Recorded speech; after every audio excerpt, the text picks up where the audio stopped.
UFC 274. We have a big boy card lined up here this upcoming Saturday.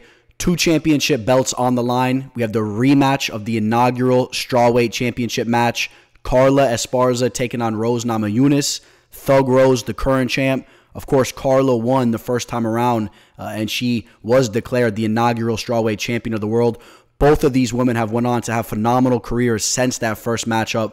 This is a fight I'm very much looking forward to. In the main event, we have Charles Oliveira, the submission kingpin of the UFC, taking on Justin Gaethje, one of the most entertaining fighters that we've ever been blessed to see perform inside of the sport of MMA in general. This guy is just an absolute pleasure to watch. And of course, he's been fine-tuning some things, and he's one of the best lightweight fighters on planet Earth. So that's a clash of 2 of the best fighters, period. And then, of course, we have to bring up the match of Michael Chandler taking on Tony Ferguson. 2 fighters that are known for bringing it just as much as any. You know, we talked about Justin Gaethje always bringing the fight and being one of the most entertaining fighters in the game. Well, you could throw Michael Chandler and Tony Ferguson right up there with him.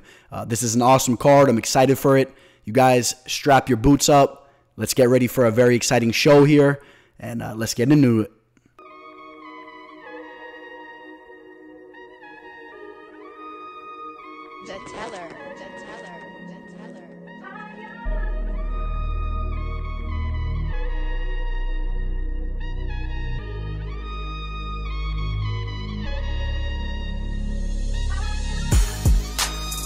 It's another day, left jab, right jab, this is MMA.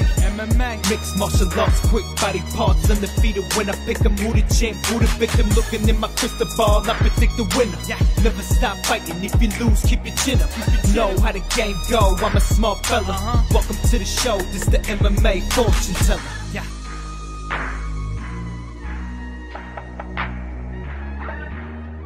The MMA fortune teller. The teller. What is up, you guys? UFC 274. Filming once again from an undisclosed location. Please do excuse any issues with the microphone, any issues with the video. We will have a permanent setup that will be much better very soon, as promised. Now, this fight card, it's a very solid fight card in my opinion. Now, it's very top heavy for sure. But when you're ending a fight card with the 3 fights that we have lined up on this card, I don't care who's fighting earlier in the show. It's going to be a solid fight card in my opinion. So, again, you got Oliveira versus Gaethje in the main event, Namajunas versus Esparza in the co-main event. That's actually a very underrated matchup right there. And then, of course, Chandler and Ferguson is fireworks. When you got Donald Cerrone and Joe Lauzon kicking off the main card, 2 legends in the game. They're definitely up there in age, but these are 2 guys that still bring the fight. Of course, they're not fighting to the best of their abilities, but they're 2 fighters, like I said, that still bring it, and I'm sure we'll see a lot of blood and entertainment in that fight. We'll see if Brandon Royval and Matt Schnell can finally step in there together and get that fight completed. That's been a fight that they've been trying to put together for some time. And then towards the beginning of the card, you have a lot of fighters coming off Dana White's Contender Series that are looking to make their debuts and really look to solidify themselves as solid UFC fighters. So don't get it twisted. If you guys aren't familiar with some of these fighters towards the beginning of the fight card, these are fighters that all do bring the fight. So I expect a lot of these matchups to be very entertaining. All right. So you guys know the routine. If you guys could, please do hit that like button. Subscribe to the channel if you guys have not already. Catch me on all my social media platforms: Instagram, MMA Fortune Teller _, on Twitter, The MMA Teller. Fights taking place in Phoenix, Arizona this upcoming Saturday. And you guys know the routine. We're going to take a look back at how we did on this prior card that just took place this last Saturday. One of the fight cards as of recently that wasn't as big of a card as we're looking forward to this upcoming Saturday. And let's see how we did. UFC Vegas 53. In the first match, Shayna Young takes out Gina Mazzani. Now, we did pick Gina Mazzani to win this fight, but we all did discuss the fact that this was a very low-level match for the division, and there was a realistic possibility that if Young landed some big shots that she could hurt Gina. We've seen Gina vulnerable to being hurt in the octagon. And I talked about the possibility of neither of these women being on the current roster in the near future. And I don't know. I mean, I hate to be a Debbie Downer on this fight, but maybe I shouldn't be so negative here.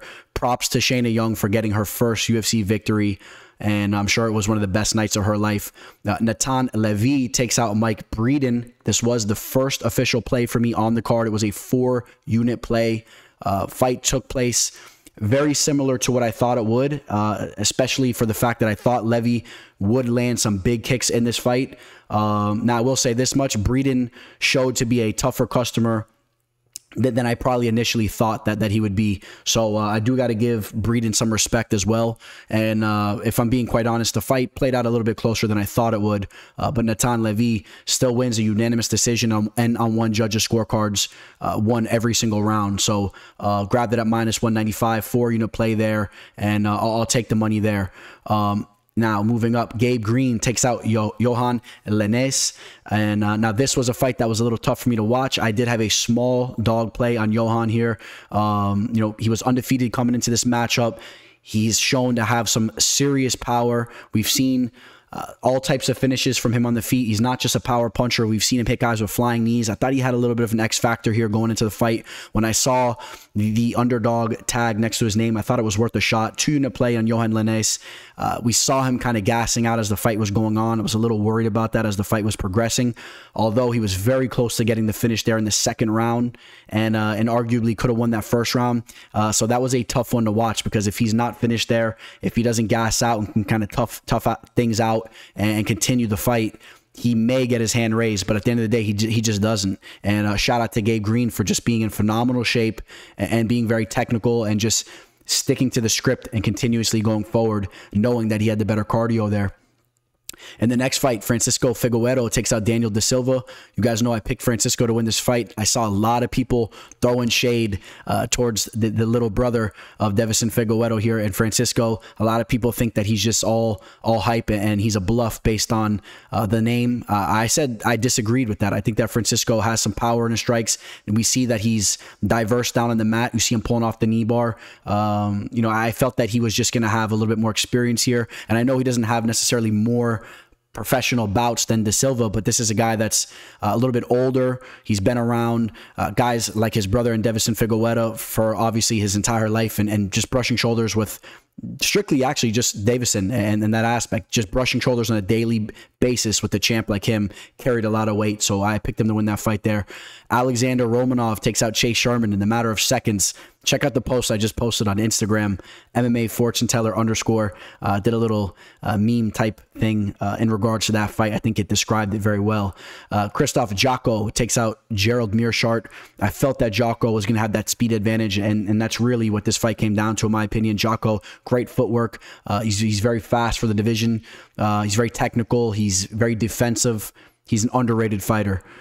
Darren Elkins takes out Tristan Connolly, another small dog, a shot for me here on Tristan Connolly. Obviously, we came up short here. Darren Elkins has hurt me just about as much as any other fighter on the roster. Him and Derek Lewis, man, they've hurt me pretty bad. Now I've hit plays against Elkins, but I've looked to fade him quite often, and seems to just show up in those fights that I look to fade him. He's up there in age. I really am not a fan of his striking, and I feel like if you could just keep him off of you and use some footwork, you can really hurt him there in the feet. We saw Cub Swanson do that recently. We've seen a lot of fighters wobble him and hurt him recently. Tristan Connolly was just not able to do that. I thought Connolly would have been able to keep him off him and would have been able to keep up with him in the grappling department. We saw Connolly look really good in the third round against Pat Sabatini, who I have very, very high regards to in regards to his pace and grappling. So I thought Connolly would have been able to hang tough there. Was not the case. Grant Dawson takes out Jared Gordon. Grant Dawson looked phenomenal. Right about after the first minute of the fight, he just completely took control, and we saw that training that he's been putting down there at American Top Team, going to war with a lot of the best fighters in the world at the weight class. We saw it carry over into the fight there against Gordon as the fight progressed. got the rear naked choke victory there.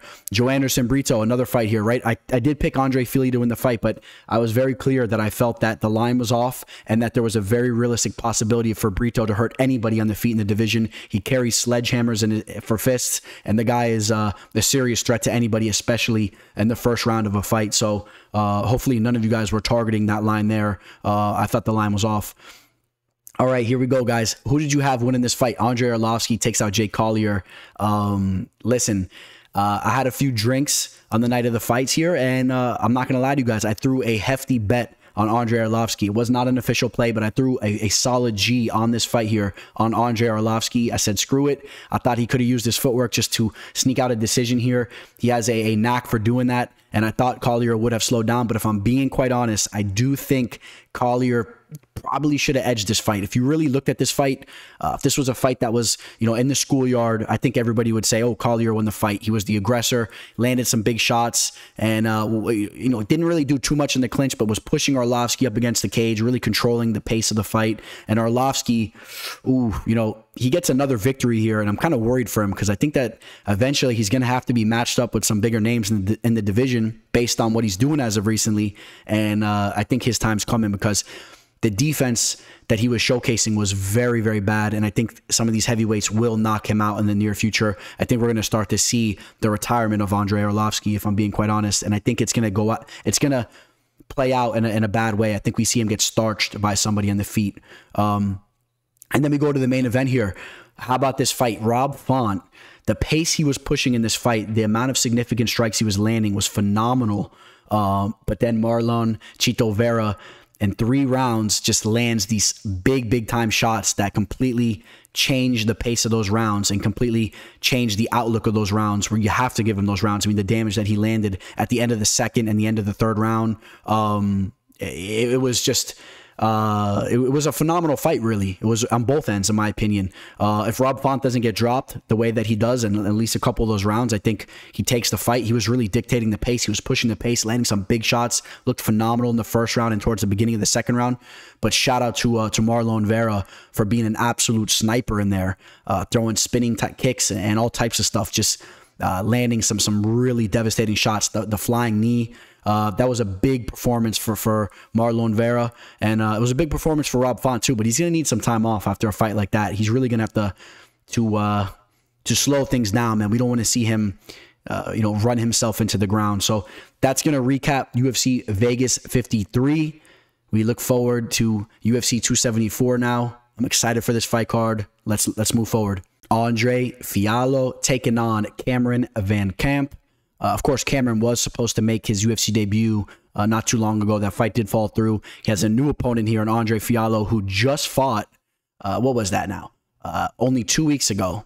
So we're talking about a three week break leading up to the moment that he steps down in the octagon. Andre Fialho gets that nasty knockout over Miguel Baeza.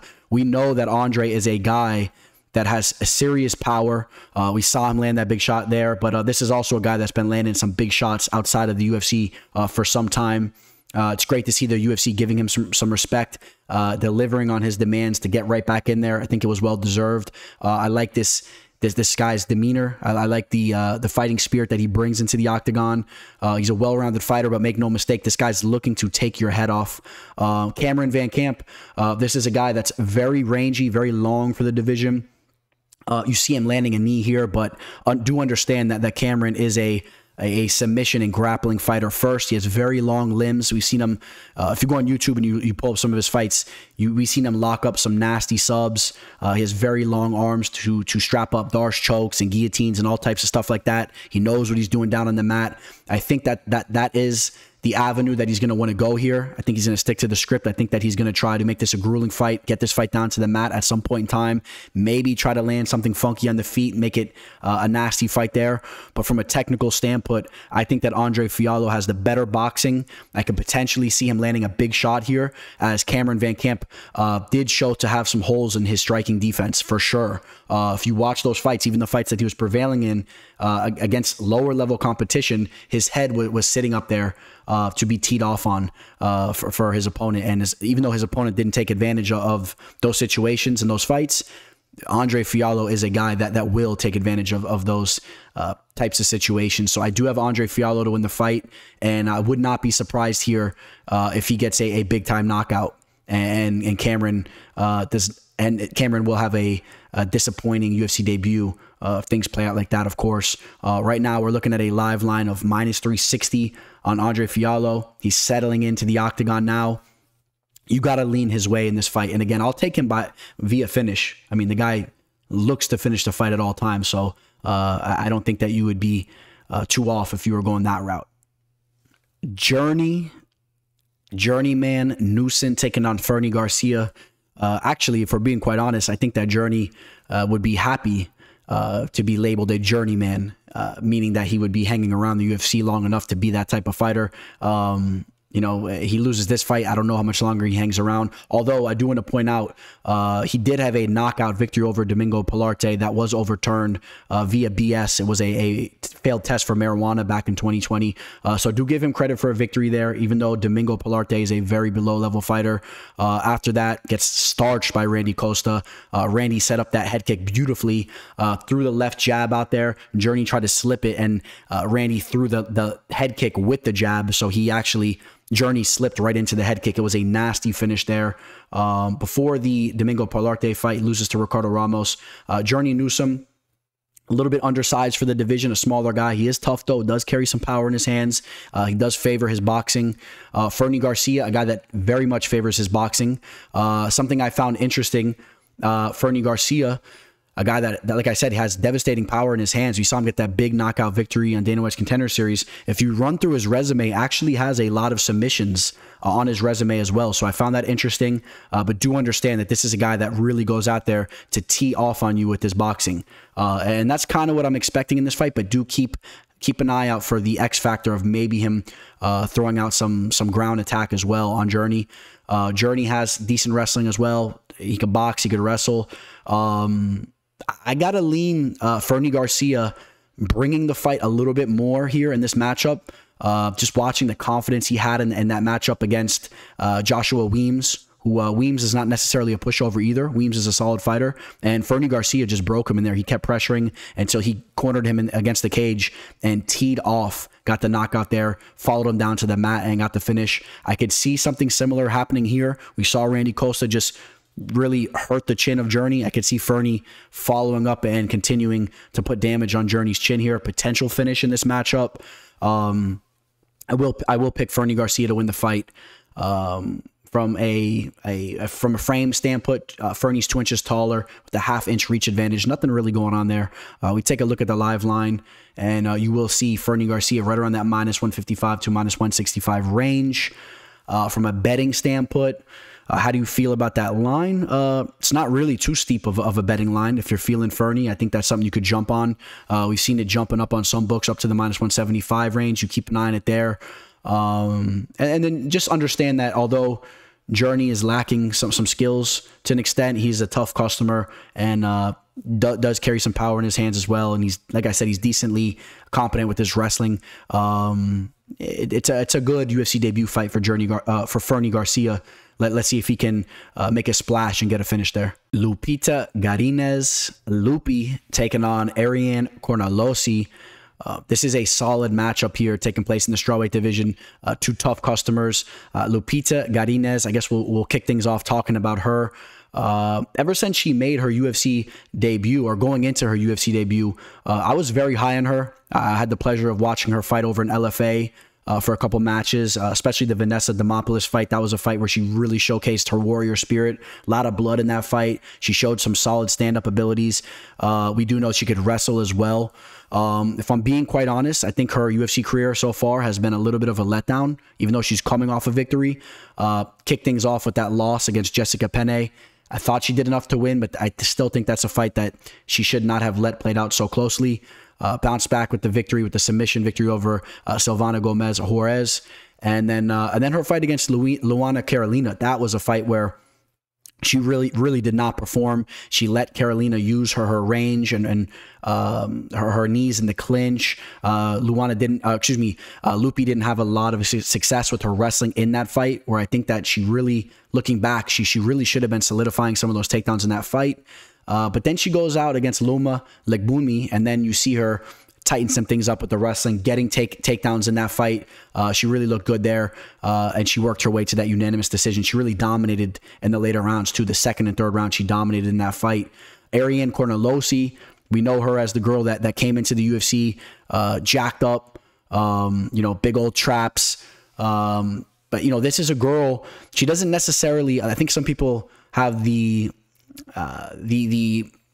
mindset that she's just a bully in there and looks to rip girls down and just sit in their guard and kind of control them. That's not really what she's about. She has some good jiu-jitsu skills. This is a girl that she could fight good off her back. I think she's a little underrated with her overall grappling. She does carry some power on the feet with her striking, but I do believe that her striking is below average. I saw a lot of shots on the feet with her boxing of just her hands coming from the hip with her chin wide open, and really just swung some really ugly punches towards the body that I feel like any fighter that's towards the upper echelon of the division will start to snipe her in those situations. They'll really start to capitalize with knees or just tag her with the big shot in the feet. So she will have to sharpen those types of things up if she wants to work her way towards the top of the division. But she is a tough customer, and she has, I shouldn't say she has that type of potential because I honestly don't see it, but she's a fighter that has some good attributes to maybe work her way a little bit up the ladder. But I think she's a little bit of a bootleg Jessica Andrade to an extent. Now, if Lupita Garines fights anything like she fought against Luina Carolina, Ariane Cornelosi is very live in this fight. But if we see the Lupi that we just saw in the last fight and the Lupi that we've seen in a lot of her fights working her way to the UFC, she has legit potential to be a big name in the division. I got to edge Lupi to win this fight here. I think that Lupi could hang with Cornelosi in the grappling exchanges. She could probably avoid that submission off on the mat, and should be in a little bit more in the dominant positions as they move around grappling. And then on the feet, I think that Lupi's a better boxer. I will edge her to win this fight. From a betting standpoint, we'll pull up the live line on this fight, and from a betting standpoint, you see Lupita right now right around a -180 up to the -200 range. I'm not crazy about the line, especially towards the -200 range. I think Ariane Cornelosi is live here. Don't sleep on her. She's a tough cookie, but at the end of the day, Lupi is the better fighter here, the more complete fighter. And if she carries that momentum from her last fight, don't be shocked if you see her really take control of this fight towards the second and third rounds. It's a good fight. Kleydson Rodriguez taking on CJ Vergara. Both of these fighters coming off Dana White's Contender Series, whereas CJ has had one fight since the show in the UFC.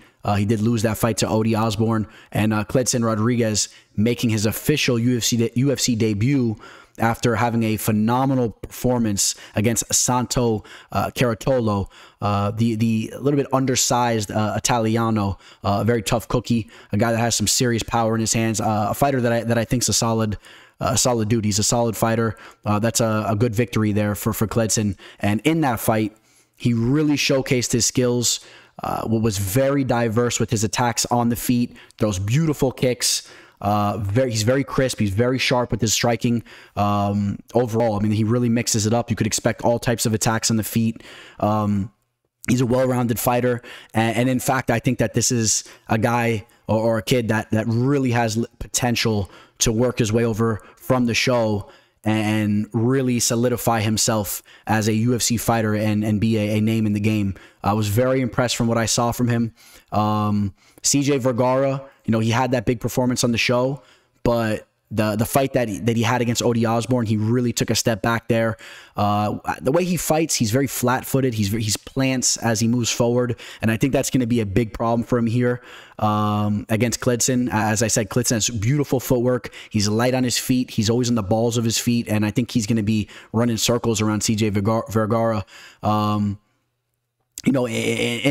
the show, on the Dana White's Contender Series show, he did have that big knockout against Bruno Correa, who is actually a formidable opponent there, and he landed that big shot early in the fight. Is there that type of potential for him to get a finish here? Potentially. I mean, I guess I would say potentially. He's shown that he has some serious power, but Kleydson has beautiful footwork. I expect him to be moving around CJ, running circles around him, and just be a step up, a step above CJ here. We'll take a look at the betting line here. It seems many do agree with my analysis here, as Kleydson Rodriguez is up towards the -300 range, almost a 3-to-1 favorite here on most books. And if you're gonna take Kleydson, you're gonna have to throw him in a parlay if you want action on him, or you could just steam him. Just be wary and understand that CJ is a fighter that's a very confident fighter. If you remember the way he was talking on the show when he got that victory, I do expect him to be the type of fighter that comes off a loss and is still coming in expecting to get a finish. He's a very cocky fighter in a positive way. He's a guy that has a lot of confidence in himself.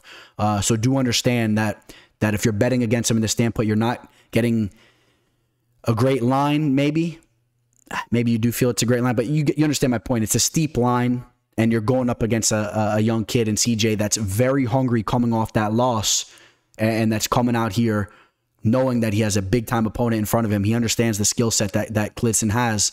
I wouldn't be surprised if CJ really shows up, but at the end of the day, Kleydson Rodriguez will be a step ahead of him from a technical standpoint and an athletic standpoint, in my opinion. Tracy Cortez taking on Melissa Gatto. This is a fun fight in the flyweight division. We got two lookers here for sure, Gatto and Cortez. Cortez has really made a name for herself in the game as of recently. She really has the look. She is the girlfriend of Brian Ortega. Of course, Brian Ortega, a giant name in the game. Cortez brings the fight. We've seen her recently. I think she threw out some game ball, or she shot a basketball before a big basketball game. She's been doing her thing as far as trying to work her way to have some star power. Now she has to keep delivering inside the octagon. At the end of the day, you know how it goes. If you don't win fights, you'll be forgotten very quickly. And in her last fight, she won a split decision against Justine Kish. She once again showed that she has some legit wrestling for sure. That's her background. That's her bread and butter. She goes in there. She looks to dominate a lot of her opponents with her wrestling. She can put together little furies of boxing strikes. She puts some combinations together here and there. She has some decent power. But she's lacking a little bit with her striking defense, especially as the fight progresses. We saw Kish really start to tee off on her as well towards the second and third rounds. So that's something you do want to keep in mind as well. Melissa Gatto, this is a girl. She's 2-0 inside the octagon. She is undefeated. I do believe she is undefeated. Yep, she has 2 draws, but she's undefeated. She's never tasted defeat. She's came into the UFC, those 2 fights we talked about, gets the knockout victory over Victoria Leonardo, and then in her last fight got that teeth kick right to the midsection of Sijara Eubanks, got the finish there in the second round. But do understand that although she has 2 TKO victories in her first 2 fights, her bread and butter is her jiu-jitsu. Brazilian jiu-jitsu black belt she is. We saw her throw a beautiful sweep, or pull off a beautiful sweep against Sijara Eubanks. The way that she's constantly threatening off her back, that's something you have to take into consideration here, as Tracy Cortez will probably get some takedowns, but expect Gatto to be very polished with her defense down there, and expect as the fight goes on, when these fighters are tired, maybe you see the jiu-jitsu start to take over. Maybe Cortez gets a little sloppy in there, and Gatto, constantly threatening with her legs, constantly, rolling back and forth, keeping Cortez off balance, probably sweeps her. I'm going to take Melissa Gatto here in this fight. I'm going to take the dog here. She has a 2-inch reach advantage in this fight. She has some wiry kicks. Maybe she could hurt Tracy there. I think Cortez will probably have the better boxing here, but I could also see Gatto throwing some jabs back, maybe bloodying Cortez up a little bit here and there. And why not take the dog here? I'll take Melissa Gatto. Plus, she's right around plus 145 right now, right around plus 140. This will be an interesting line. You keep an eye on it. Cortez has more of the star power, the name, and people do favor women wrestlers, women fighters that can take the fight down and control it. This is a fun fight here. If Gatto goes out here and gets another finish, expect her to really get some of that momentum as far as star power goes and name recognition. She'll take some of that from Tracy Cortez, but understand that Tracy Cortez is a tough cookie, and she has some legit wrestling, and there's a realistic possibility that if you take Gatto, that Cortez will stifle you and make it a tough fight to watch. So there's definitely that possibility. And it's a good fight. Make sure you guys don't miss this one. That's a good fight. Francisco Trinaldo taking on Danny Roberts. Francisco Trinaldo still doing his thing. He's one of the rare breeds, one of those fighters that have just continuously gone to war as they go up there in age and have still delivered. One of the gladiators of the sport. And we got a couple other of those types of fighters coming up we're going to be talking about in a little bit. Francisco Trinaldo Massaranduba, the Brazilian redwood tree. That's his nickname there, man. They say this guy is just made like a tree, man. He's durable, and he has shown that throughout his UFC career. His last loss was by way of Muslim Salikov, who's a very talented boxer. But besides that, going out there, taking out Dwight Grant, Jai Herbert, and an absolute war. John McDessie, and before that, defeated Bobby Green. Danny Roberts coming off 2 victories over Ramazan Amiv and Zalim Amadayov. Remember that guy, Zalim? That was a guy that was really tenacious at the weigh-ins and leading up to the fight, but his fighting abilities were not up to par. They were not up to the same level as the energy that he brought in the fights. A very confident, crazy dude. There was a lot of stories of him outside the octagon too, but that guy since kind of disappeared. Danny Roberts losses to Michel Pereira and Claudio Silva. That's worth mentioning before that. Danny Roberts is a guy that will definitely engage in a war. He will put himself in vulnerable positions. He will put himself out to be finished as he looks for the finish himself. This is a guy that goes out on his shield. I don't expect anything different here. I expect Danny Roberts to be going out looking to take Trinaldo's head off. And we know that Trinaldo will be a willing participant as well. We saw that just in the Jai Herbert fight. I could see this fight playing out similarly to the Jai Herbert fight. I almost think that's why they threw this fight together. I think there's a lot of similarities to the matchup. And if you guys remember that fight, it was a very fun fight.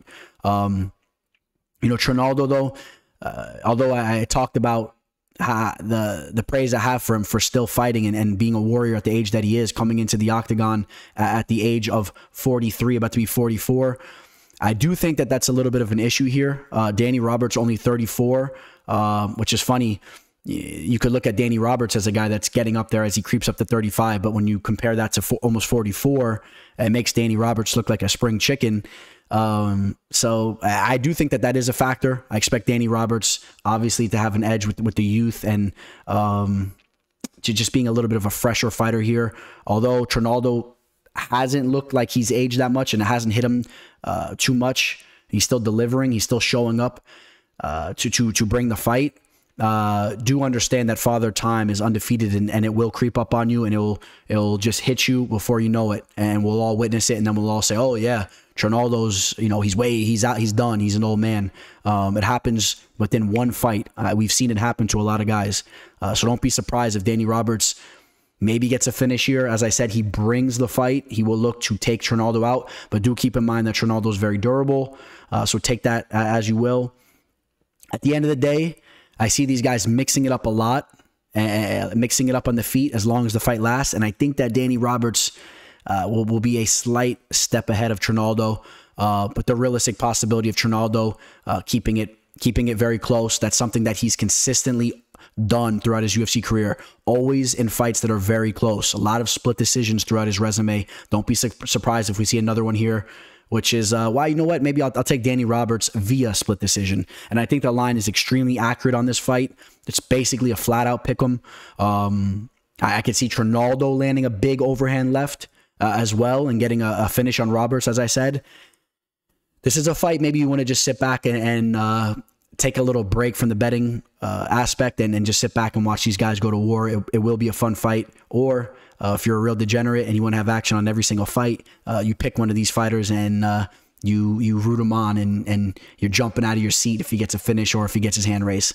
I probably recommend, since we're all big-time bettors here, you pick the latter of the two options. And I'll take Danny Roberts to win the fight. Blagoy Pluto from Popeye Ivanov taking on Marcos Rogério de Lima.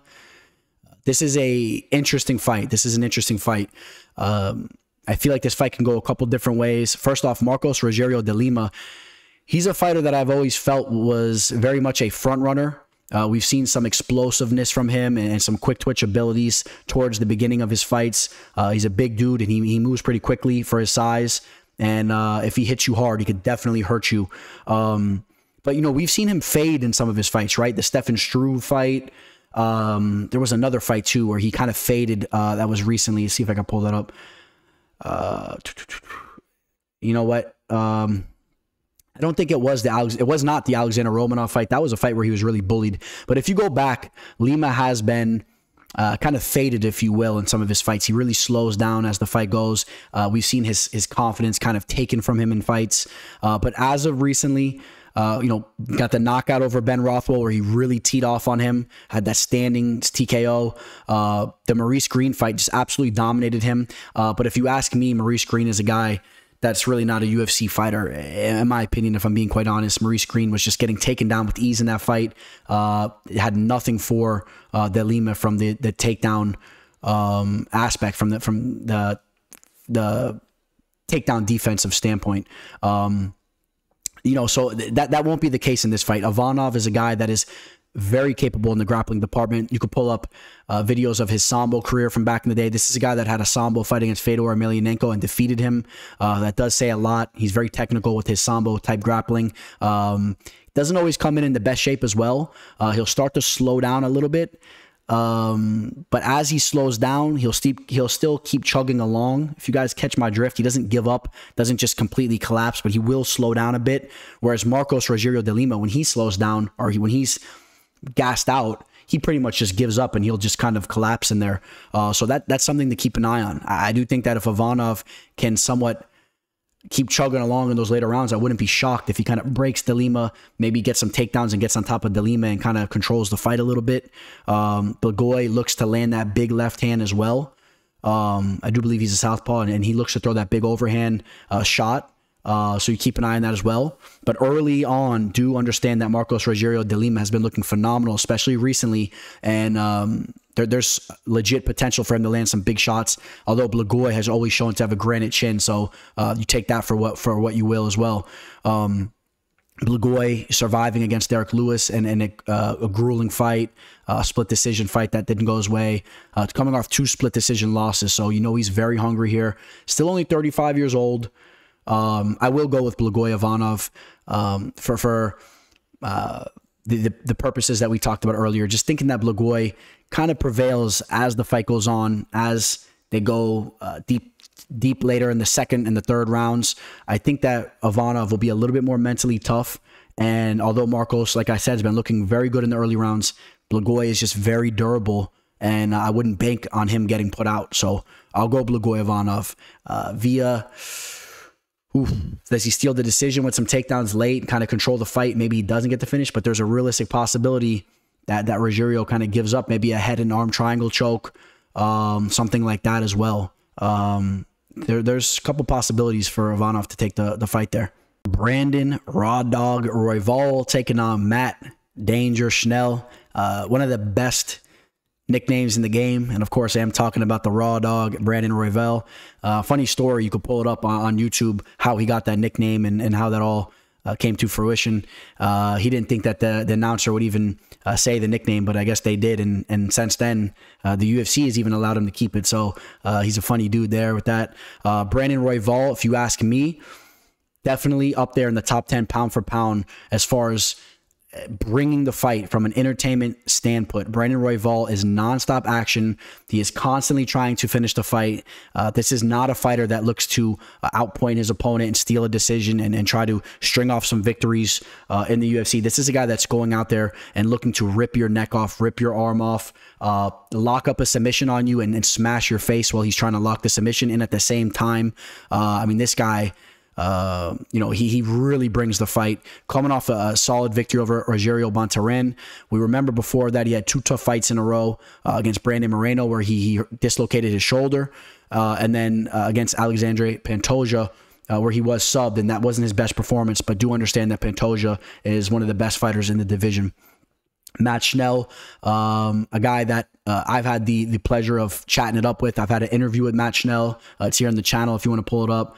Matt Schnell, a class act, a fighter that I always root on, a fighter that is just he's a solid fighter as well, man. Matt Schnell, we remember him from back in the day, from that MTV show. He's a young kid, or he was a young kid that was getting into the game, learning the ins and outs of the fight game. Now in his 30s, he's a seasoned vet. He has good boxing. He has a beautiful jab. As of recently, I have said I do feel that he needs to work a little bit on his striking defense. He needs to move his head off the center line a little bit more so. Sometimes when I'm breaking down tape on him or watching his fights live, we have seen him teed off a little bit on the feet there.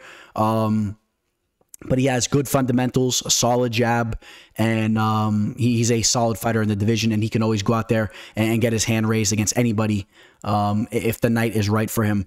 Now, unfortunately for him here, I just think that Royval is going to be a little bit quicker, a little bit more unorthodox and wild, and I think he's going to land some shots. As I said, Schnell does leave the chin up there a little bit, and I wouldn't be shocked if Royval catches him with some wild things. But do understand that Schnell will be coming back with some technical fundamentals, the nice 1-2 that he has in his arsenal. I could see him landing also on Royval, but I just think that Royval will be a little bit more tenacious and a little bit more aggressive, and he'll take this fight. Now, we talked about those 2 losses that he's had as of recently. One of them was via knockout against Alexander Pantoja, where he was put out in devastating fashion. The Tyson Nam fight, though, looked good there. Squeaked out a decision over Tyson Nam, but he had the jab rolling. Keep an eye on Matt Schnell here to try to pump that jab and slow the pace of this fight down, whereas Brandon Royval will be a wild tornado coming at him. And I think that will benefit Brandon Royval just to make it chaos, and that's what he does. And I will take Royval to win the fight. Right now, Royval is up to the -280 range. A lot of people feel pretty confident about him here.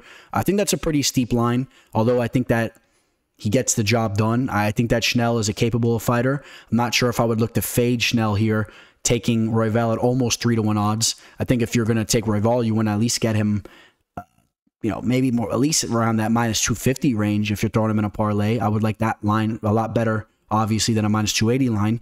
But Royval is the real deal. Submission threats coming at Schnell, all types of wild shots coming at Schnell.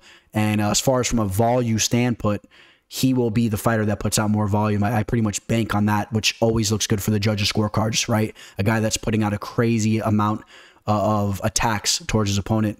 Even off his back, he's deadly. And I will pick Brandon Royval to win the fight. Macy Chiasson taking on Norma Dumont. Now, Norma 3-1 inside the octagon. Currently, she's 7-1 as a pro. She did lose that UFC debut against Megan Anderson, but since then has really put things together. She's definitely looked to be a way better version of herself. Victories over Ashley Evans-Smith, Felicia Spencer, and then just recently Aspen Ladd. She took out Aspen Ladd in that main event slot, right? I believe that was a main event, believe it or not. I wish I was wrong about that. Maybe I am wrong, but I think that was a main event fight, which is just horrendous that the UFC did that to us. But in that fight, Norma looked very good. She's a polished fighter. She does everything pretty well right now. She definitely gauges her distance very well. She has good power, solid boxing.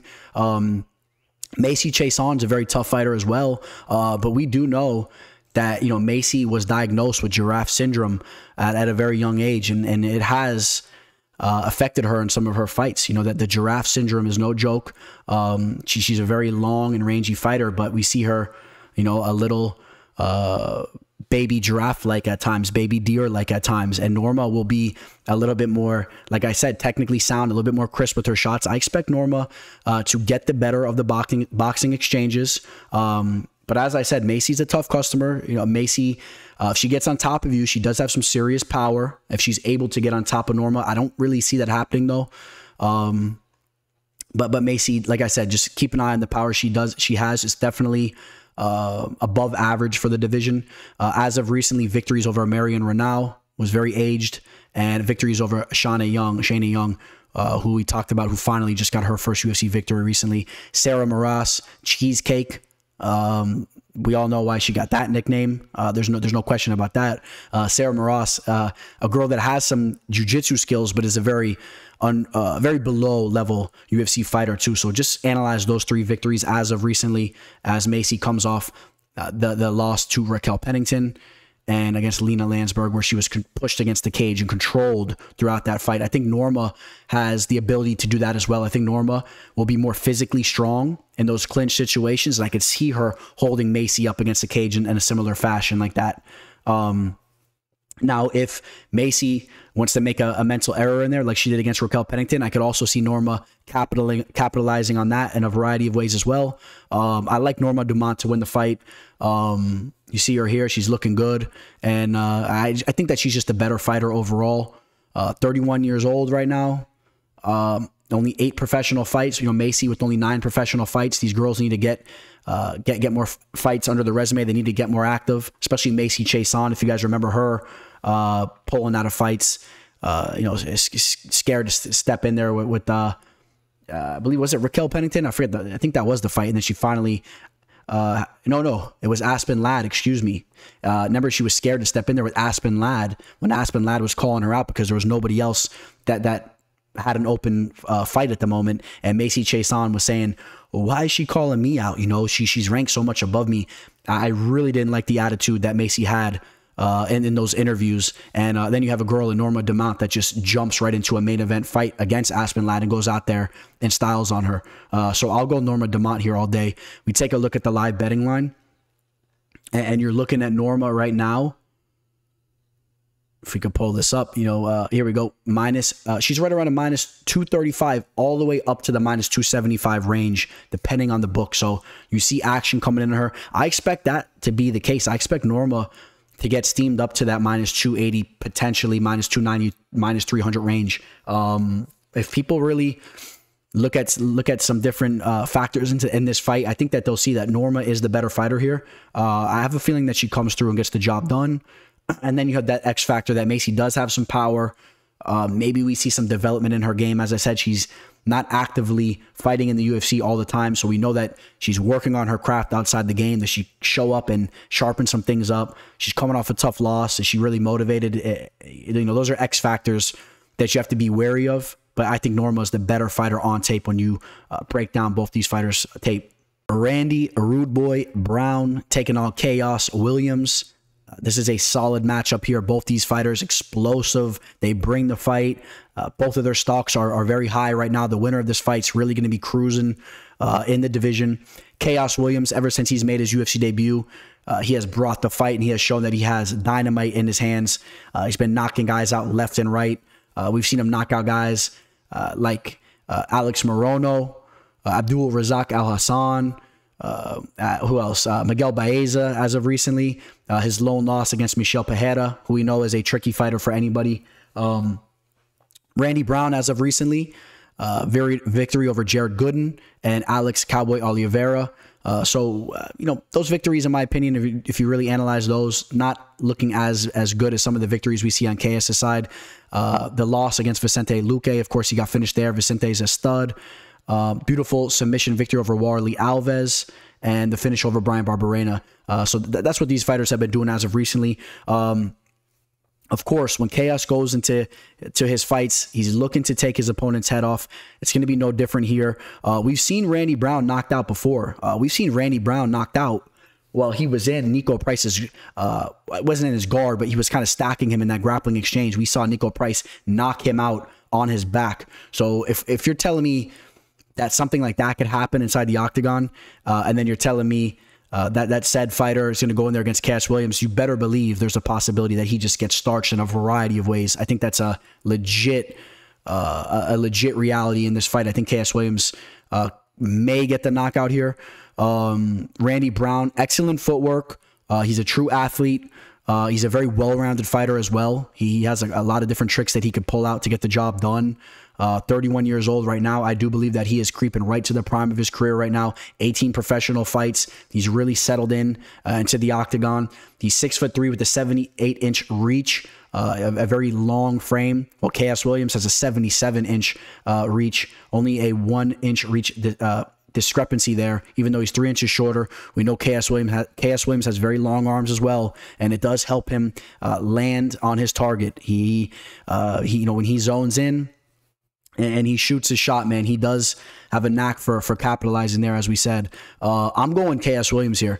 I just think that Khaos is a savage. He has serious power here, and I think that he'll be the aggressor. I think that the Rude Boy will be a little bit more on his bicycle. He'll be moving around, and he'll look for some crafty and tricky type of shots.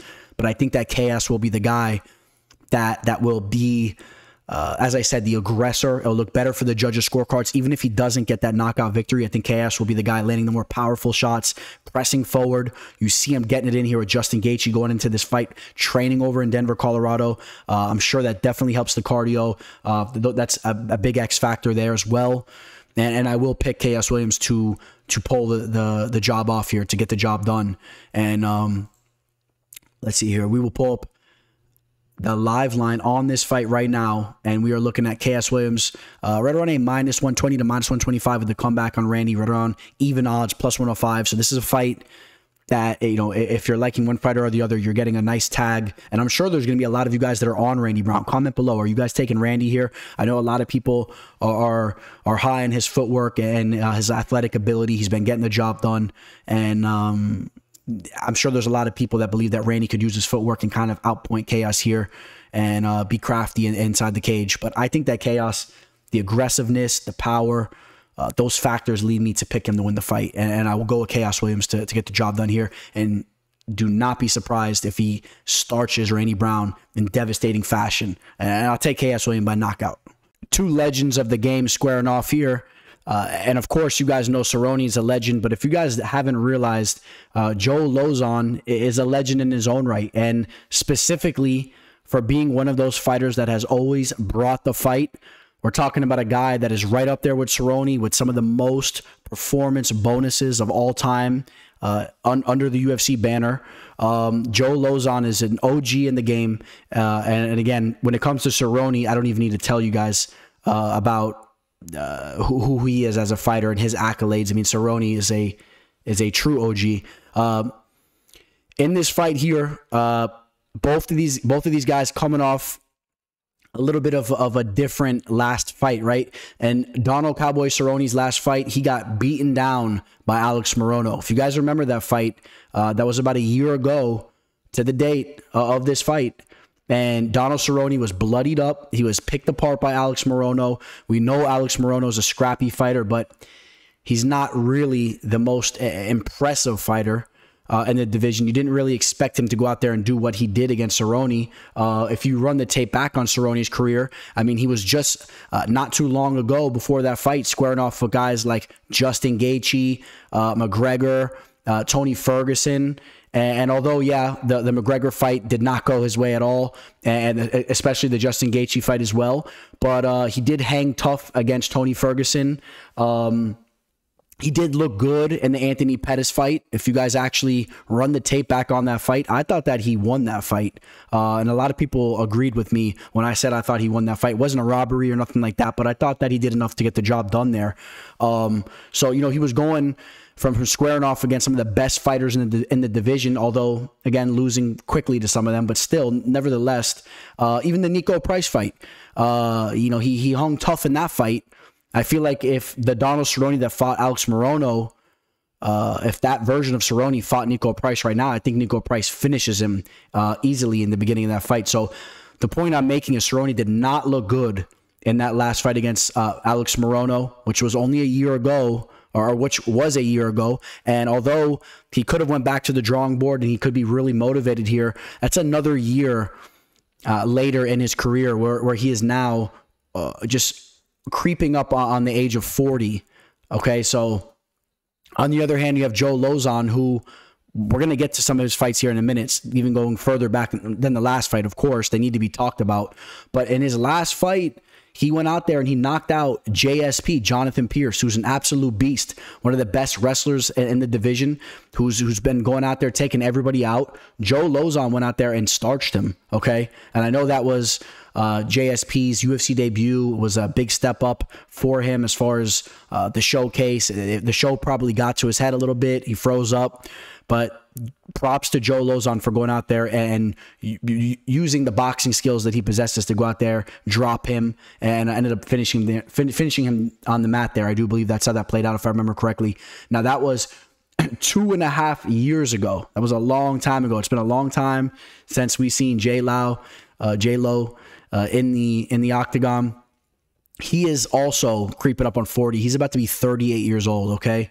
When it comes to the frames, Cowboy is the taller of the two, 3 inches taller, with a 2-inch reach advantage. And remember now that height does carry over into his legs. Donald Cerrone loves to work the leg kicks. He'll have that leg reach.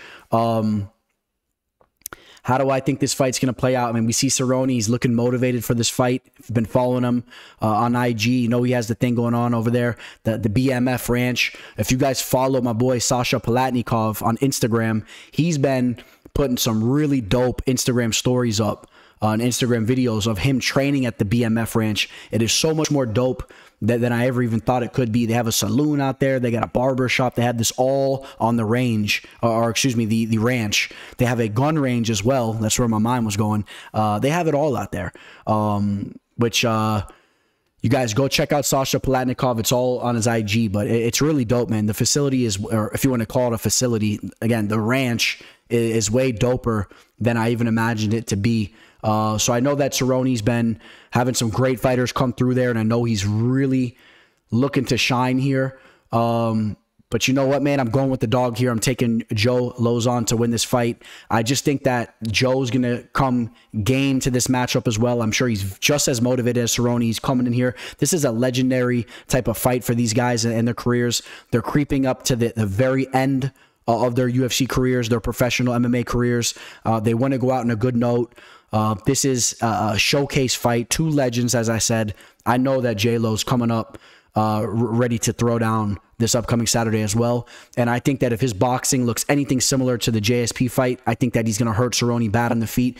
Donald Cerrone, you know, McGregor said it back in the day, and it's more true than ever. Obviously, the older Cerrone gets, you know, Cowboy looks like he's stuck in the mud up there, you know, at his weight class, which is funny because back then he was talking about the lightweight division. But obviously he's fighting here at the welterweight division. He's not even messing around with the weight cut. But Cerrone's going to look like he's stuck in the mud. He's going to be stiff as a board. His striking defense is lacking a little bit. He tries to keep his hands up. He tries to keep the tight guard, but his head just does not move off the center line. It's there to be teed off on. And I don't see any reason why Joe Lauzon can't go out there and really bloody up and starch Cerrone. There's a real possibility of that. Now, if Cerrone looks to be a different fighter than his last fight, and he runs the time back, runs the clock back, and we see a different version of Cerrone, or excuse me, a version of Cerrone that's reminiscent to the past. We see the Muay Thai hitting on all cylinders. Yes, Cerrone, he could go out there and shine, and he could pull out a decision here and be a step ahead of Lauzon. I did want to talk about the 3 losses that he was coming off before getting that victory over JSP. Yes, he did lose to Chris Grutzmacher, Clay Guida via knockout, and Stevie Ray. So, yeah. And then you go back to that split decision victory over Marcin Held, the grappling fighter there who's now fighting over in Bellator, I believe. Understand that both these guys have good jiu-jitsu. If it goes down to the mat, they're both very, very capable down there. They should be able to nullify themselves out. I don't really see one fighter dominating that position or that aspect of the fight. I think this fight stays in the feet. I'll take Joe Lauzon to potentially get a stoppage in this fight as well. I'm kind of leaning that way. We'll take a look at the live line right now. Let's see what we got here. I know there was a couple fights, for whatever reason, Best Fight Odds did not have up, and I do believe this is one of the betting lines here. So please do excuse me on that. And 1 second here. We'll pull it up on Bovada.lv, or no, we won't. Oh, here we will. Yes, we will. And right now, you got Cowboy Cerrone coming into this fight. I don't know if you guys can see it. Maybe my big head's blocking the line here. But we have Cerrone at a -170 with the comeback on Joe Lauzon, excuse me, at +140. I think the line favors Joe Lauzon with that performance that Cowboy Cerrone just put on. I don't know how you could feel too comfortable taking him at a -170 betting line in this fight. I will edge Joe Lauzon to win the fight, and I think that he bloodies Cerrone up here and potentially gets a stoppage. We got a rematch here in Ovince St. Preux taking on Shogun Rua. One rematch leading us up to that co-main event rematch, which is a big-time fight. I actually like this fight a lot. I know that both of these guys have not been putting out the best performances of their career as of recently. They're up there in age and all, but I like this matchup here. Of course, in the first fight, OSP got the stoppage of Shogun, as you see him laying it down right here behind me. You know, OSP has always shown that he has some serious power, some serious counter punching, and Shogun ran into a shot there. You know, in this fight here, I do expect Shogun to be extremely hungry to get this win back, and for Shogun to be the fighter that's pressuring forward, moving forward. We have seen OSP really working off the back foot throughout his career, and especially as of recently. When you take a look at OSP as of recently, he's only won one of his last 4 fights, but do keep in mind losses to Tanner Boser, Jamal Hill, and Ben Rothwell, which some people thought that he should have won that fight against Ben Rothwell. But the point I wanted to make is that the Boser fight and the Jamal Hill fight, both of those fighters have really shown to be legit fighters that are more towards the prime of their career. So, you know, as far as how those fights played out compared to Maurício Shogun Rua getting outstruck on the feet by Paul Craig. Now, we do know Paul Craig is a phenomenal grappler, but when you're getting outstruck on the feet by Paul Craig, that's not really the best look. And you guys know I have high praise for Craig, but understand it's mostly revolving around his jiu-jitsu and grappling. Before that, almost 2 years ago, he had the victory over Antonio Rogério Nogueira. He had that split decision over Paul Craig, and that was a fight that he should have lost. That was a fight that he really got outworked in that fight. Before that, he knocked out Tyson Pedro, and before that, he got knocked out by Anthony Smith. Shogun, 40 years old at the moment, while OSP is creeping up on 40 himself, he just turned 39. Both these guys very much up there in age. It's a common theme on this fight card, almost Bellator-esque.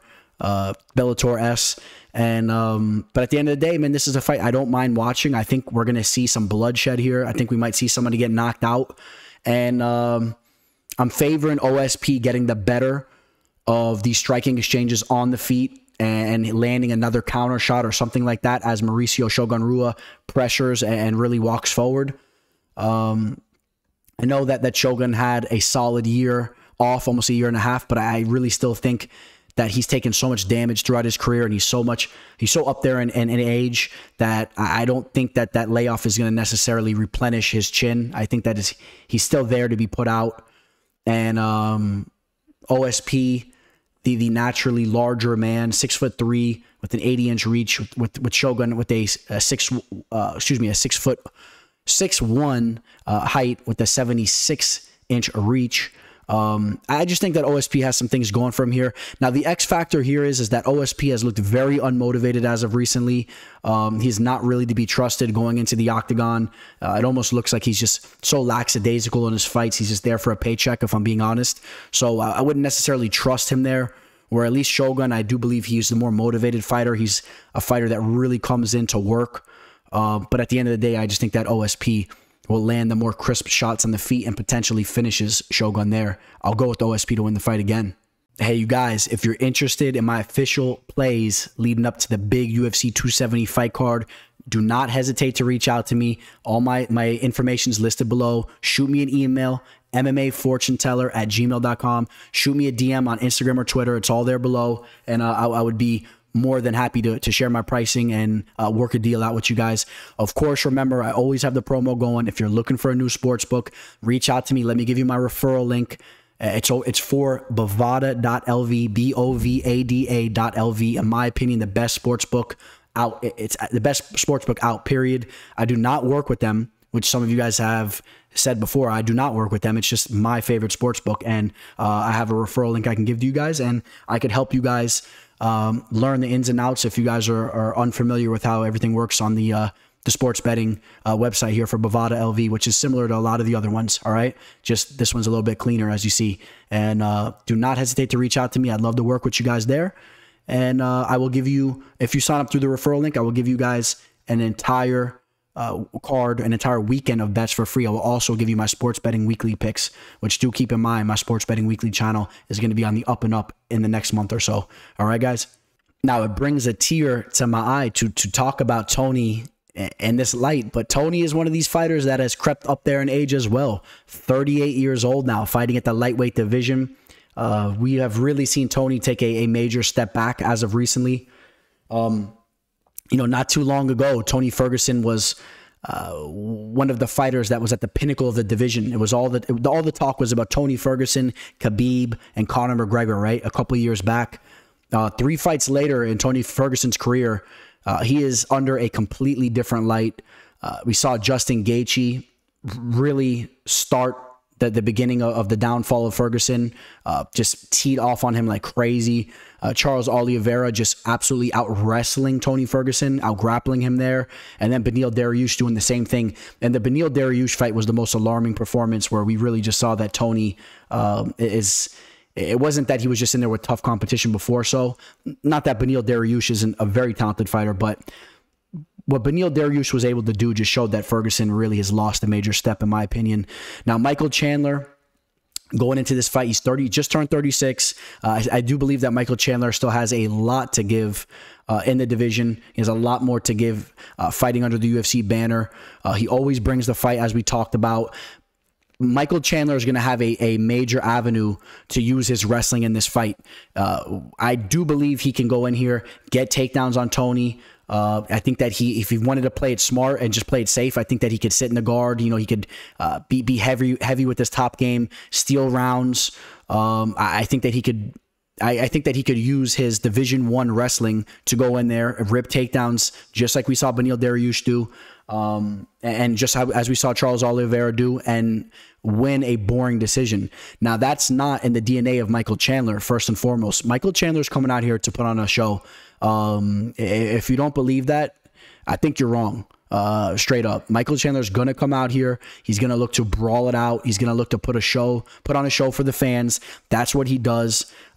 He knows that this is a big time matchup for the fans, and Chandler will be willing to deliver that. We know Tony Ferguson will be willing to deliver that. Tony Ferguson ain't gonna be out here looking to make it a boring decision victory for himself. He's going out there to brawl it out, throw elbows, throw all types of wild stuff. This has all the makings to be a war. Now, when you break down this fight from who you're picking or from a betting perspective, understand that Chandler's not looking to go out and do that. Now, yes, if Chandler gets hurt, of course, he's going to resort back to that. If he gets hurt, he might shoot in for a takedown, and then he'll get that easy takedown probably. But for the most part, I see this fight taking place on the feet. I see both these guys looking to brawl it out and throw wild stuff on the feet. And I think there's a great chance that Michael Chandler lands another big time overhand, or not even just an overhand, even throws maybe a big time hook like when he landed on Dan Hooker. I see Chandler teeing off here. We know Michael Chandler's putting a lot of work with his striking with Henry Hooft. Even in the Justin Gaethje fight, although he was a step behind, we did see him land some big shots. He does land with his boxing, and I expect him to land here. And I just don't know how Tony Ferguson's going to look when he gets teed off on in this fight here. Chandler looking to be in phenomenal shape. Shout out to Michael Chandler. I know he just adopted another son. Shout out to him, man. He's him and his wife really are some solid people, man. They adopted two children that I do believe were of a need, you know, obviously, right, a need of a home, and they accepted them into their home and have taken them in as their own family, as their own children. And I admire that, man. That's something that maybe not necessarily something I would do, but he has a big heart. He's an open-minded guy, and you gotta really respect a guy like that, man. He's a class act, and just understand that Chandler is the real deal in all types of ways, inside and outside of the octagon. All right, so going into this fight, both these guys have not had a victory in quite some time. I think Michael Chandler gets the job done. I think that Tony Ferguson will hit a 4-fight losing skid, and I don't know what's going to be next for him. It may be the last time that we ever see him inside the octagon. Maybe the last time we ever see him in an MMA fight in period. I don't know if the UFC cuts him and he goes over to Bellator.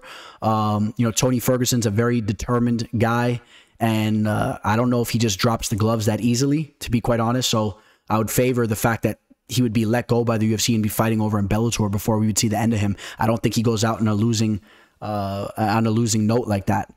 He looks to be very motivated, and you see him cruising down the interstate with some deep thoughts there, and I'm sure he has victory on his mind. If Tony Ferguson's going to win this fight, maybe it just ends up turning into a wild brawl like we talked about, and Tony just pulls off some vintage elements of his game, that, you know, some of the vintage stuff from back in the day, and he looks to be rejuvenated and he squeaks out a decision. Chandler's there to be hit. Chandler's been through some wars as of recently as well. Let's not forget that. Let's not overlook that so much. Maybe Chandler gets hurt. Remember, it only took one little check left hook from Oliveira to drop Chandler and have him wobbled all over the place. Remember, Patricio Pitbull, I do believe it was Patricio, maybe wrong in there. One of the Pitbull brothers, excuse me, slipping my mind, always confuse them, but the better of the brothers, the one that just stole that victory from McKee, you know, he starched Chandler nice and early in that fight, and Chandler's chin has been tested, and maybe Ferguson lands some type of wild shot, but it's not really his game. He kind of has that volume type style. I favor Michael Chandler to win this fight. We take a look at the live line right now, and Chandler is up in the -400 range, right over that -400 line, up to the -430 range, and I get it. But I think a lot of people are putting a little bit too much stock into the wrestling. Remember now, Chandler is going to show up to brawl out with Ferguson. It's going to be a wild one. All right, here we go in the co-main event, the long-awaited rematch. Now, remember, this was the inaugural championship matchup here. Both these girls came off the Ultimate Fighter show. They fought for the inaugural belt. Carla Esparza became the inaugural strawweight champion. She will go down as a Hall of Famer. It seems like that fight was just so long ago. I remember sitting in my tidy whities, sitting crisscross applesauce, watching the fight on the bed. Had little fishies on my bed sheets. Obviously, I'm joking. I wasn't that young, but it was a long time ago. And now these girls are going to square back off. Both of these fighters have went on from that fight and had phenomenal careers since. Carla Esparza, she's hit a couple bumps in the road, but has really got things going as of recently. She's just continuously has been getting the job done, and against high-level opponents. Finished Xanin Yan, put her in that crucifix. Took out Marina Rodriguez, one of the more talented strikers we've ever seen fighting over on the women's mixed martial arts side of things. She's a phenomenal fighter. Taking out Michelle Watterson, taking out Alexa Grasso, who's shown and proven to be one of the top fighters in the division. And then back to the Verna Jandiroba fight, who's not an easy outing either. Rose Namajunas, besides getting slammed on her head by Jessica Andrade, we know that she's been looking phenomenal. Rose Namajunas, talk about some of the best strikers to ever do it on the women's mixed martial arts side of things. You throw Thug Rose's name right up there. A phenomenal striker, an excellent jiu-jitsu practitioner as well. Her jiu-jitsu, it plays out very well in the octagon. Obviously, if Carla has an edge in this fight, it's going to be with the wrestling. That's how she was able to win the first time around. A lot of takedowns, a lot of control time down there. And that's what she's been doing, stringing off some of these big-time victories we just talked about, using the wrestling. We know Carla was a big-time wrestler before she got into the MMA side of things, and that's been her bread and butter. She has been working on her boxing, though. She's very tough on the feet. She throws some heavy shots. It's not the cleanest of things. I expect Thug Rose to obviously have an advantage on the feet. Her striking has grown so much from the first fight. I think that there's a lot of different elements that Thug Rose can use in this fight. Obviously, the kicking game, the throwing beautiful head kicks as of recently. There's potential for her to get a finish there, as we saw against Zhang the first time they threw down. But do understand, if she starts to get a little reckless with those kicks, Carla will catch those, and she will get some takedowns on her, and she will string off some control time there. This is a very tricky fight. This is a very tricky fight. I do think there's a realistic possibility that Carla Esparza in a 5-round fight can definitely find her groove with the wrestling and get some takedowns and steal some rounds here. Will she be able to take 3 of 5 though to get the job done? I don't really see Carla doing anything similar to what we saw in the last fight against Xanin Yan. I don't see her going out there and dismantling Thug Rose down on the mat. I think that Rose is very capable with her jiu-jitsu. I think she'll be okay down there. And I don't want to make it sound like it's easy, but based on some of those things, yes, I am picking Thug Rose to win the fight. I think she's a little bit more of the complete martial artist, but Carla has been looking like a savage, and she is going to have that strength and a wrestling X factor to bring to the table here. And I would not be surprised in the least bit if Carla shows up and snatches the belt, which would be a sight to behold. I would love to see Carla, the inaugural champion, go all the way full circle back to the belt. It would be really a cool thing to witness. If you guys would, man, if you guys agree with me on that, let me know. Hit up the comment section. I think it would be an excellent sight to see a fighter who was a champion so long ago come all the way back. We'll pull up the live line here. Rose Namajunas right around that 2-1 favorite line, right around -200, as high as a -225 favorite. I would be a little weary about attacking a line like a -225 line on Thug Rose. Carla is a dog here. There's some value on her line, in my opinion. And it's going to come down to the wrestling exchanges. Carla will have to rip Thug Rose down to the mat, and keep an eye on Carla to be an upward trajectory throughout this fight. Maybe starting to be more of the aggressor as we hit the end of the second and the third and the fourth and the fifth rounds, with Rose maybe looking a little fresher towards the beginning, stuffing some takedowns and looking cleaner with the striking. But will she be able to maintain that for 5 straight rounds? This is an amazing fight. I can't wait to see it play out. I'm going to side with Thug Rose. You guys know that she's really grown on me as of recently. I used to kind of jab at her back in the day, with the nickname Thug Rose. I really was never buying that from her. I never felt that she was any type of thug. I think she was more of a wannabe. I still remember her crying when the glass broke in front of her when McGregor threw the dolly. And thugs don't cry over spilt glass, as they once said, right? I think Beethoven wrote that. Thugs do not cry over spilt glass. But like I said, Thug Rose has grown on me, and she's learned to kind of accept what she is, and she ain't no real thug, but she's an excellent fighter, and according to her, right, she's the baddest woman in the world, man. She's the best in the world, and I love that mindset her and Pat Barry bring into the octagon, and I can't wait for this fight. The lightweight championship of the world taking place. Charles Oliveira taking on Justin Gaethje, 2 fighters that have been absolutely on the up and up. They've been thriving inside the octagon as of recently. They're going to clash. Justin Gaethje's lone loss as of recently was against Khabib.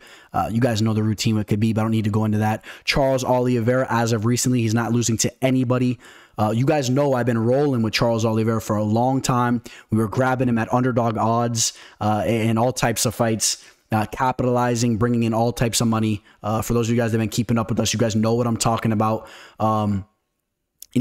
As far as coming in as a dog against Kevin Lee, that was ridiculous. I love that play. That was one of the best plays I've hit throughout the last couple of years. It was an absolute snipe.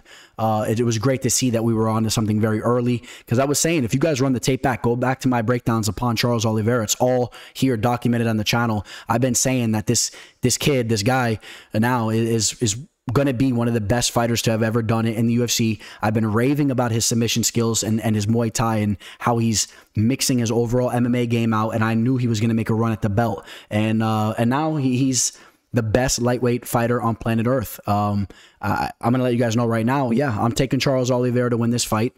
Coming off a phenomenal performance where he subs Dustin Poirier. The way he came back in the second round against Michael Chandler, was phenomenal. The domination of Tony Ferguson with the wrestling. I see Justin Gaethje getting submitted here most likely, actually that's the way I'm going to go. I see him most likely getting submitted in this fight.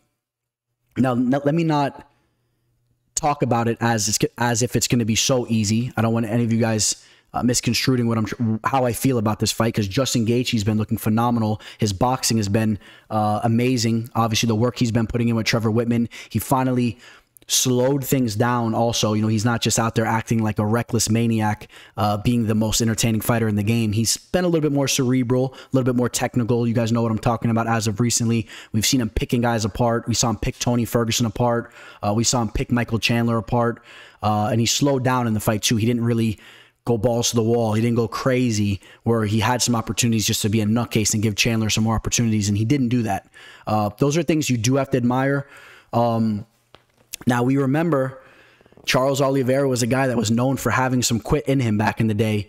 Can Justin Gaethje bring that out of him? Can Justin Gaethje land some big shots and crack Charles Oliveira? There's definitely a possibility for that to happen. But at the end of the day, these two guys are going to square off, and I see Charles Oliveira just being a wizard with his jiu-jitsu once again. His Muay Thai is so technical. He's so extremely technical. His striking is one of the most... it's some of the most underrated striking in the game, period. If you don't understand how technical his Muay Thai is, it's so tight. The hands are always up guarding his chin, guarding his head. He blocks the body beautifully with his elbows, checks leg kicks. I mean, he's the complete package, because everyone raves about his submission game, and they forget how nasty of a striker he is. If Gaethje goes down to the mat, I think that he's going to get snatched up.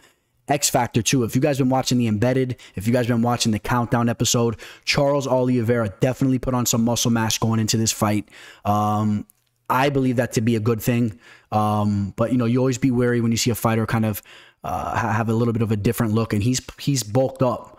And I think that could translate to a beneficial aspect of his game, a little bit more power in his strikes and whatnot, a little bit stronger in the grappling exchanges.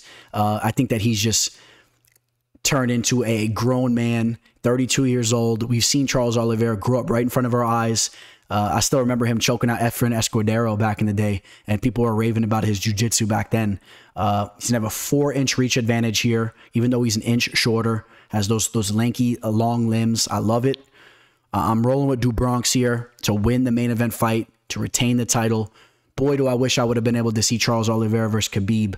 I would have loved to see that fight. I think that Charles Oliveira could have been the kryptonite for Khabib. We'll never see it. We're going to pull up Bovada's live line, because for some reason that's not there either. Right now, we got Charles Oliveira on Bovada at a -185 with the comeback on Gaethje at +150. Is there value on Gaethje at a +150 line? It's a decent tag. Justin Gaethje is a phenomenal fighter. There's definitely a realistic possibility that he could hurt Oliveira with his boxing, and he can hang for 5 rounds to Oliveira. I favor Oliveira to get this job done. And if I had to pick, if I was forced to pick, I would still say there's more value in Oliveira at a -185, just because I feel pretty strongly he gets the job done. Obviously, I would like a better line. We'll see how the line moves throughout the fight week. I expect to see some movement one way or another on a big fight like this. And we'll keep an eye on that. Make sure you guys are staying up to date with me on Instagram. We'll have some posts and whatnot about it. Let's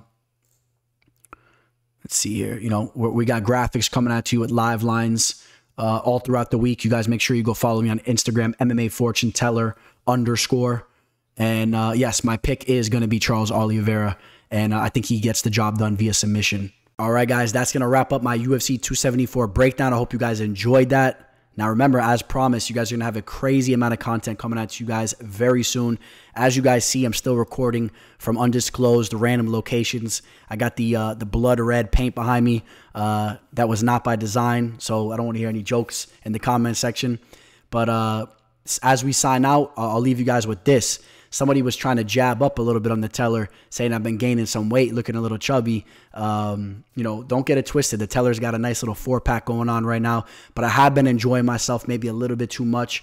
Still in better shape than the majority of you guys trying to talk crap out there, so don't get it twisted. But you guys kind of motivated me a little bit, so for my motivational message that I'm going to give you guys for this episode, I think I got a good one here. I'm about to start picking it up with my workout regimen and my diet and whatnot. Summer's right around the corner. I'm starting now. If any of you guys want to start kicking it off with me, man, let's start right now. Let's start this week leading up to UFC 274. Let's start cleaning up the diet. Let's start getting the workouts in. Let's start running. Let's start hitting the gym up at a minimum of 3-4 times a week at least.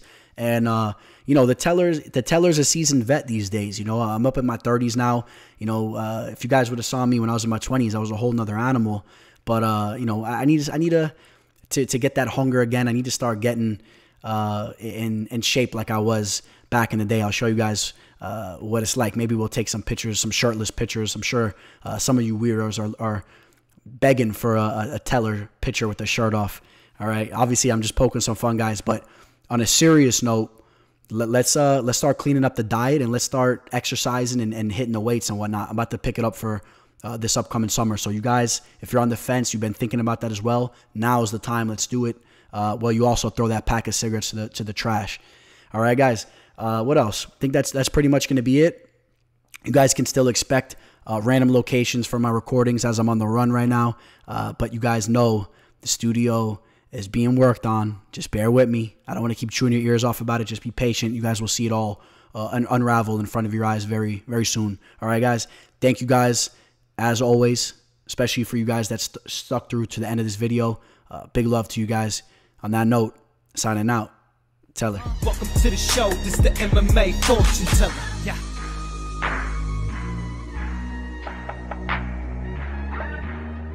The MMA fortune teller. The teller.